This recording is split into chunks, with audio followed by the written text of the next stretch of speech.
Assalamualaikum warahmatullahi wabarakatuh. Kami dari kelompok 7 akan mempresentasikan tentang kontribusi Islam atas peradaban Eropa.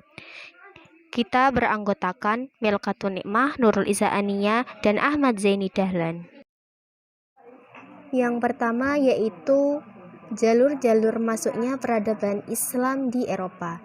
Yang kedua, Renaissance di Eropa. Yang ketiga, peradaban Eropa setelah masuknya peradaban Islam di Eropa. Yang pertama yaitu melalui jalur-jalur masuknya peradaban Islam di Eropa. Yang pertama, Andalusia. Islam pertama kali masuk ke Spanyol pada tahun 711 Masehi melalui jalur Afrika Utara. Dalam proses penaklukan Spanyol terdapat 3 pahlawan Islam yang dapat dikatakan paling berjasa memimpin satuan-satuan pasukan ke sana. Yang pertama yaitu Thorib bin Malik, Thariq bin Ziyad, dan Musa bin Nusair. Kemenangan pertama yang dicapai oleh Thariq bin Ziyad membuka jalan untuk penaklukan wilayah yang lebih luas lagi. Gelombang perluasan wilayah berikutnya muncul pada masa pemerintahan Khalifah Umar bin Abdul Al-Aziz tahun 99 Hijriah atau 717 Masehi dengan sasarannya menguasai daerah sekitar pegunungan Pyrenea dan Prancis Selatan. Yang kedua yaitu Sisilia.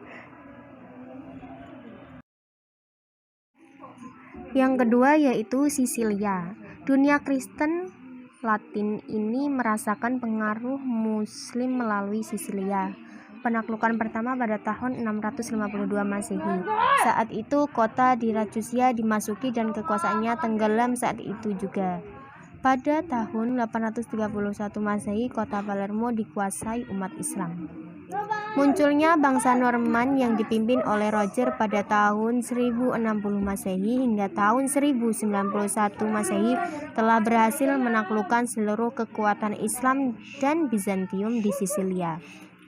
Dengan demikian, kehadiran orang-orang Arab di Spanyol dan Sisilia secara perlahan menjadi jalur masuk ke Eropa Barat. Meski Eropa Barat telah menjalin hubungan dengan Imperium Bizantium, tetapi penduduknya lebih banyak mengambil alih kebudayaan orang-orang Arab ketimbang budaya Bizantium.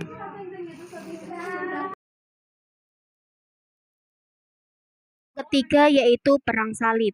Jalur lain dalam proses pertukaran peradaban antara dua bangsa yang tinggal di kedua pantai Laut Tengah itu adalah lewat Perang Salib.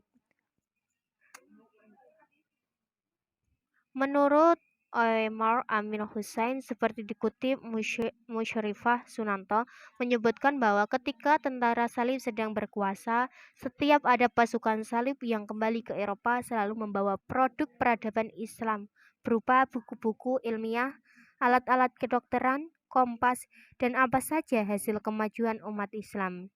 Demikian juga ketika terakhir kali mereka terusir dari Oka. Mereka membawa lari apa yang mereka rampas dari hasil kemajuan Islam.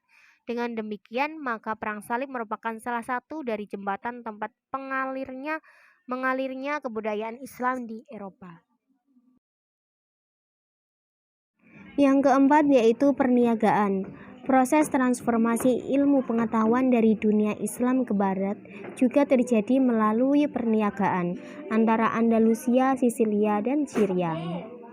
Di samping itu, para pedagang Muslim Andalusia juga melakukan hubungan dagang dengan negeri-negeri Kristen, baik melalui jalur barat maupun timur. Dalam hubungan dagang, orang-orang barat mendapat pelajaran yang sangat berharga, yaitu dengan melihat kemajuan-kemajuan yang telah dicapai oleh orang-orang Muslim. Hal itu secara langsung berarti bahwa mereka telah mengembangkan kebudayaan Muslim ke Eropa. Walaupun demikian, saat lahirnya Renaissance, Eropa mulai menyelidiki rahasia alam, menaklukkan lautan, dan menjelajahi dunia yang sebelumnya masih diliputi kegelapan. Renaissance di Eropa, 1 abad keemasan sejarah peradaban Barat. Zaman ini merupakan fase transisi yang menjembatani zaman kegelapan. dengan zaman pencerahan. Dengan lahirnya Renaissance, seberkas gemilau cahaya peradaban barat mulai bersinar. Sesudah mengalami masa kebudayaan tradisional yang sepenuhnya diwarnai oleh ajaran Kristiani, kini orang mencari orientasi dan inspirasi baru sebagai alternatif bagi kebudayaan tradisional tersebut. Dan perhatian mereka diarahkan pada kebudayaan Yunani Romawi sebagai satu-satunya kebudayaan lain yang mereka kenal dengan baik.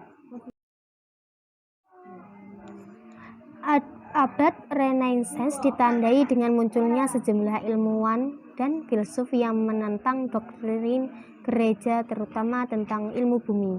Mereka menganggap bahwa pusat dunia bukan lagi Tuhan, melainkan manusia. Manusialah yang berhak dan harus menentukan masa depannya sendiri dan tidak menyerah pada takdir.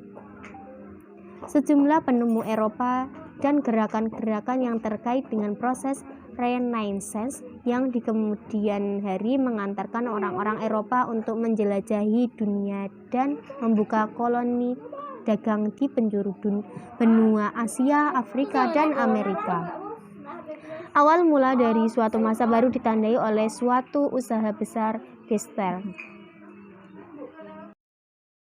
Yang ketiga yaitu peradaban Eropa setelah masuknya Islam di Eropa. Masuknya Islam ke Andalusia memberikan dampak yang sangat besar terhadap perkembangan kebudayaan di Eropa.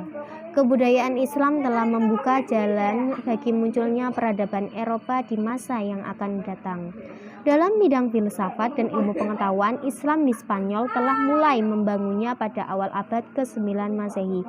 Selama masa pemerintahan Muhammad ibnu Abdur ar-Rahman, kebijakan mengenai filsafat kemudian dilanjutkan oleh penguasa selanjutnya Al-Hakam. Kebijakan telah menjadikan Cordoba sebagai pusat pengetahuan di Eropa, sejajar dengan Baghdad. Beberapa tokoh filsafat yang lahir pada masa itu adalah Ibnu Bajjah, Abu Bakar Ibnu Tufail, Ibnu Maimun, Ibnu Farabi, dan masih banyak lagi. Peradaban Islam di Andalusia dalam bidang sains melahirkan banyak tokoh penting yang mengembangkan ilmu pengetahuan yang banyak digunakan di dunia timur maupun barat, seperti Ibnu Sina yang ahli dalam bidang matematika dan ahli ekologi. Selanjutnya ada Ibnu Safad dan Al-Kimi yang ahli dalam bidang matematika dan teknik. Dalam bidang fisika, tokoh yang paling terkenal adalah Ar-Razi.